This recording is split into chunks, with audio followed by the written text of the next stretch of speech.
Il sistema Lusia fa squadra anche qui alla 41esima edizione di MacFruit. Ne parliamo con il direttore del mercato di Lusia, Rossano Fontan.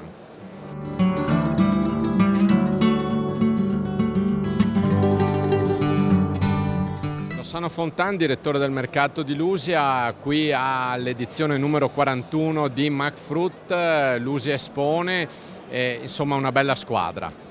Sì, è una bella squadra che si conferma da 14 anni a questa parte, partecipa a questa manifestazione per noi importante, anche perché è un evento a livello nazionale e anche europeo a cui ci teniamo a essere presenti. È un sistema importante quello di Lusia perché parte dai semi con Incao, facciamo un nome, c'è la distribuzione presente nel mercato di Lusia, ci sono i produttori con Daviplant, ma ci sono anche con Goccia e produttori di tecnologie per l'irrigazione, insomma c'è il pacchetto completo. Sì, da sempre Lusia si presenta con una filiera completa, a partire dal seme, passando per il vivaismo e quindi produzione di piantine, commercializzazione, tecnologie e servizi e preparazione dei prodotti, quindi una gamma completa. Sono aziende presenti nel nostro territorio e che siamo riusciti ad amalgamare e a portare a questa importante fiera.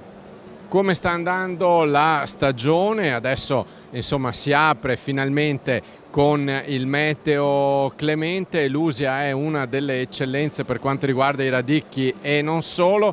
Quali sono gli auspici e quali sono i dati in suo possesso? Allora, se partiamo dal 2023 è stato chiuso positivamente a livello di prezzi, di medie prezzi, con veramente risultati importanti.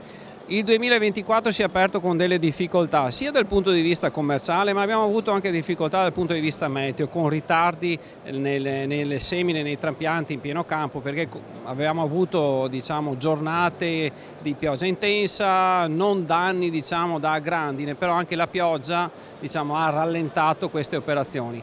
Abbiamo avuto prezzi non eccellenti in questa prima fase, ma negli ultimi 10-15 giorni sono in recupero su quasi tutte le referenze del mercato.